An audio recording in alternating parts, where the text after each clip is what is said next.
It is no secret that Dark Souls 2 is the black sheep of From Software's Souls franchise. But I have noticed since Elden Ring came out and everyone has gone back to play their older games that this game has gotten a massive surge in support, whereas before all I would see on this game is hate. So, what gives? Is Dark Souls 2 really as bad as the majority of people seem to think? Or is it peak FromSoft as a small but loud crowd seem to scream from the mountains? Anyway, I think to get to the bottom of this, we're going to have a look back at Dark Souls 2's development.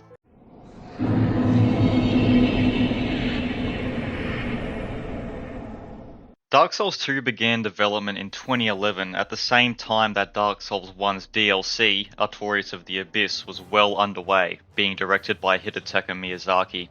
This was a problem for Namco Bandai as they wanted to strike whilst the iron was still hot after the huge success of Dark Souls, and wanted a sequel to be made as soon as possible. This is what led to the decision that Miyazaki would instead act as a supervisor to Dark Souls 2 instead of directing it.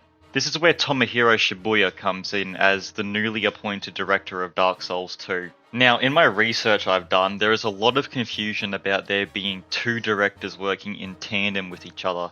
This is not the case, and I will dig deeper into that a little bit later. Things under Shibuya start off well, the team's morale is high, and they are extremely dedicated to their work.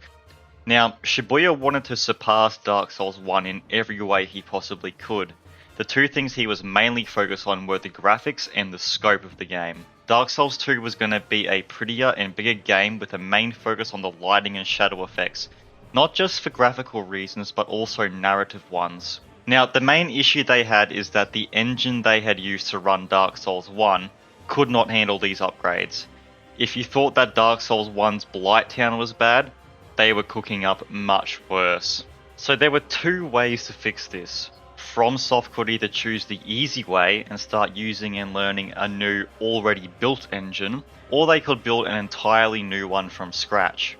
They chose the hard way. You see, since Bandai Namco were really pushing for Dark Souls 2 to be released in a fairly timely manner, they didn't want to wait for the engine to be built and then start working on the game, so Shibuya's team had to work on both simultaneously.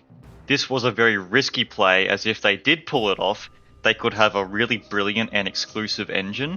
However, if this didn't work, they would have both an underdeveloped engine and game.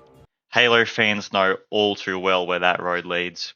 A major roadblock developers have when building an engine to coincide with a new game is that certain parts of the engine's features and tools may not come online until midway through development of the game. This may mean that developers may have to find ways to achieve their goals by making more time-consuming workarounds, or by just literally waiting for certain features to become available.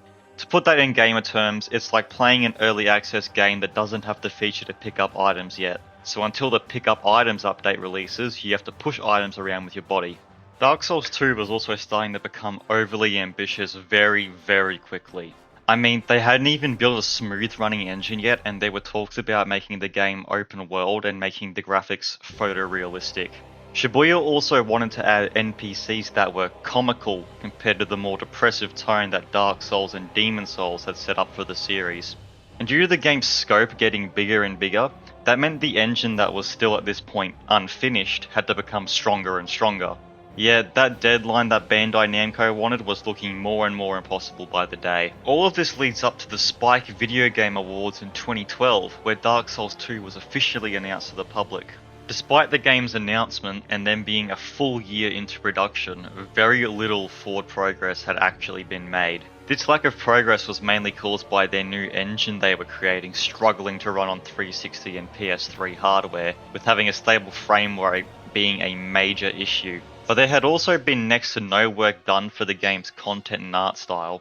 Due to the lack of progress, in 2013, higher-ups at From Software decided that Shibuya was not leading the game in the right direction, and replaced him with Yui Tanimura, who had previously had experience working on Armored Core 2 as a planning assistant. Upon filling Shibuya's shoes, Tanimura realised that this game's direction was a complete clusterfuck, and realised that the game's engine, lore, characters and assets all needed redoing. But with only 1 year left to do this, before the game's deadline, he could not fully rewrite the game. Tanamura is even quoted saying, "We had to decide what to do with the designs and maps that had been created up until that point. Ideally, we'd start again from scratch, but we were under time constraints. So instead, we had to figure out how to repurpose the designs in our newly reimagined game. This meant everything from deciding new roles for characters to finding ways to slip locations into the new map." This quote right here made me completely understand why areas like the Earthen Peak to Iron Keep transition are the way they are. But it wasn't just parts of the level that got this treatment, it was also nearly every enemy and friendly NPC in the game. And the artists and writers who originally created them were not too happy that their work was being repurposed in the way that it was. Let's take the first boss in the game, the Last Giant. Here's a quote from concept artist Kota Tanaki. "The design for the Last Giant was actually completed very late in the project. Originally it towered over the castle walls and would hurl great fireballs at the player.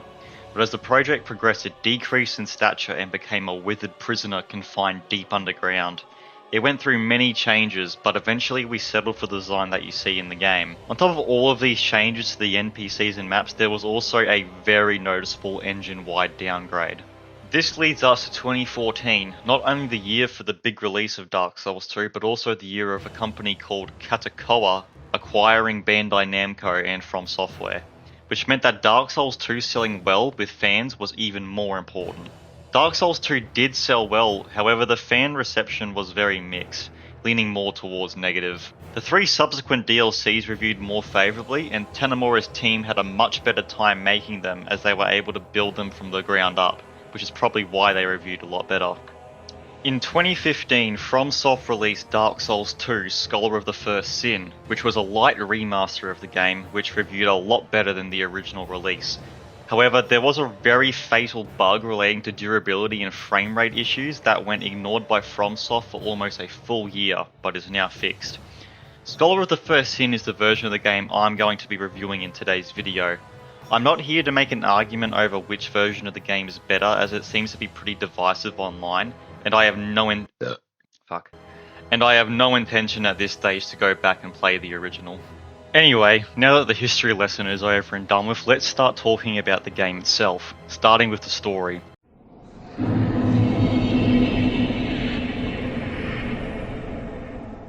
Dark Souls 2 is based hundreds or possibly even thousands of years into the future from Dark Souls 1. You are so far in the future that all of the events and major characters in Dark Souls 1 are merely myths and legends to the people of today.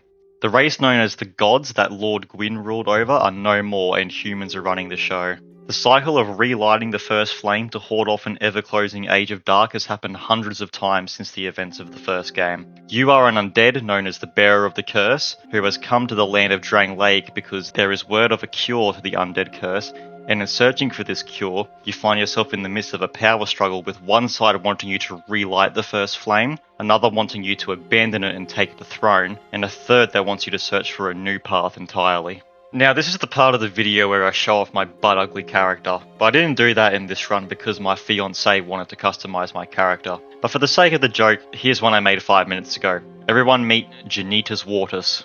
Now, when it comes to Dark Souls 2's story, there seems to be an argument whether this game is canon or not in the trilogy, and through my research I can confirm that it is canon. But I would like to also point out that when Shibuya was director, he did make a lot of statements that would make it sound like that isn't the case. Here's an example of the very first time he ever spoke publicly about Dark Souls 2.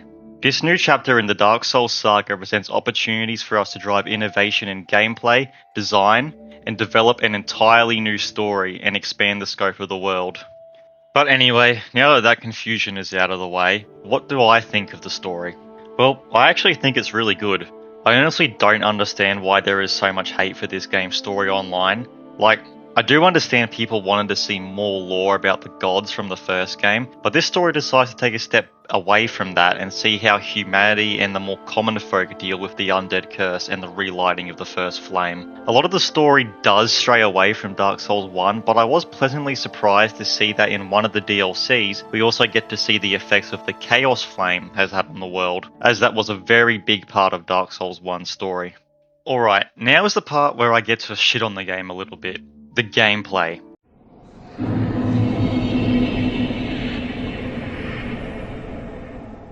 Now, online I see a lot of complaints about how Dark Souls 2's combat is slow. For me, if it were just slow combat, I wouldn't really mind, and I think this just comes down to preference. However, this slow combat combined with the more clunky parts of Dark Souls 2 can be infuriating. So let's get some of these complaints out of the way quickly because I'm sure you've all heard them before. Let's start with the notorious adaptability stat, or ADP for short.